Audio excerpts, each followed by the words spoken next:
अरे दोस्तों, क्या हाल है, कैसे हैं। मैं हूं डॉक्टर ज़हूरुल इस्लाम शाहिद और आप देख रहे हैं मेरा चैनल होम्योपैथी एंड हेल्थ।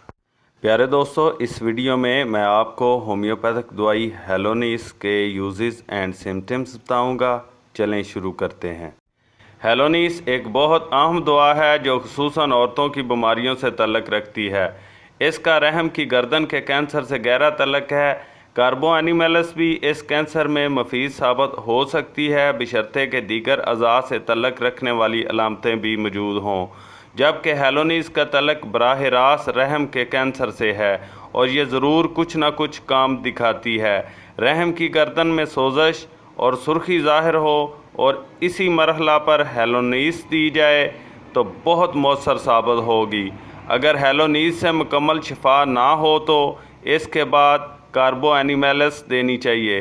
उम्मीद है कि इंशाल्लाह इन दोनों दवाओं के इस्तेमाल के नतीजा में मुकम्मल शिफा हो जाएगी। अगर किसी औरत का हमल साकत हो जाए और रहम भी ढलक जाए, नीज़ सामने और पीछे से दबाव महसूस हो, चलते हुए तकलीफ़ बढ़े या रहम अपनी जगह छोड़कर दाएं या बाएं तरफ चला जाए तो हेलोनिस रहम के असाब को ताकत देकर इसे वापस अपनी असल हालत की तरफ लौटा देती है। रहम के दाएं या बाएं मुंतकिल होने की अलामत से मुझे ख्याल आया कि वो जनीन जो पेट में सही पोजीशन में नहीं होते बल्कि टेढ़ी हालत में रहते हैं, इनको सही पोजीशन में लाने के लिए भी ये दुआ इस्तेमाल करनी चाहिए। उम्मीद है कि फ़ायदा होगा। अगर जनीन उल्टी हालत में हो तो पल्स्टीला 30 या 200 बहुत मुफीद साबित होती हैं। वो गरीब मालिक जहां फौरी ऑपरेशन की सहूलत मुहैया ना हो, वहां ऐसी हामला औरतें बहुत तकलीफ़ उठाती हैं और बाज़ अपनी जान से भी हाथ धो बैठती हैं। इन ममालिक में ऐसी हालत में काम आने वाली दवाएं एक होम्योपैथ को अज़बर होनी चाहिए, मसलन पल्स्टीला, कोलोफाइलम, हीलोनिस।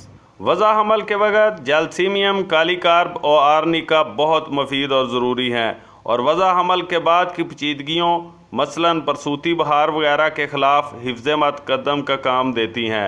अगर प्रसूती बहार यानी वज़ा हमल के दौरान या बाद तफ़न पैदा होने से बहार हो भी जाए तो सल्फ़र और पायरोजीनियम दोनों को 200 ताकत में मिलाकर हस्बे ज़रूरत बहार टूटने तक दिन में 3 बार और बहार टूटने के बाद चंद दिन रोज़ाना 1 बार देते रहें तो ये बेहतरीन इलाज है।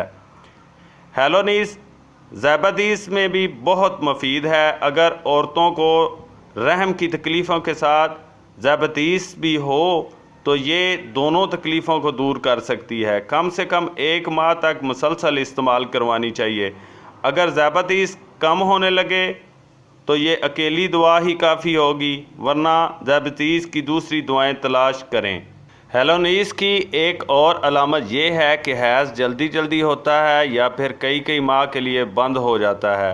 सख्त अफसरदगी के दौरे पड़ते हैं और मरीज़ा बहुत सुस्त हो जाती है। शदीद लकोरिया आता है जिसके साथ खारिश भी होती है। हेलोनिस का गुर्दों से भी तल्लक है। गुर्दों में खून का इज्तिमा हो जाता है।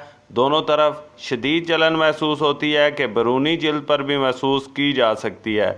मरीज़ बैरूनी तौर पर दर्द की लकीरों का खाका अपनी उंगली से खींच सकता है। ऐसे मरीज़ों के पेशाब में बाज़ दफ़ा अल्ब्यूमन भी खारिज होती है। अगर हमल के दौरान ये हो तो हेलोनिस को नहीं भूलना चाहिए।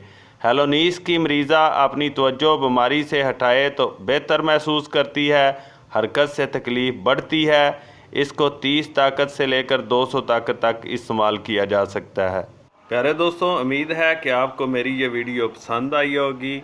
अगर ऐसा है तो जल्दी से वीडियो को लाइक कर दें और अगर आप इस तरह की और मज़ीद वीडियो देखना चाहते हैं तो आप मेरे चैनल को सब्सक्राइब कर लें और साथ बेल बटन भी दबा दें ताकि मेरी हर नई आने वाली वीडियो का नोटिफिकेशन आपको मिल सके।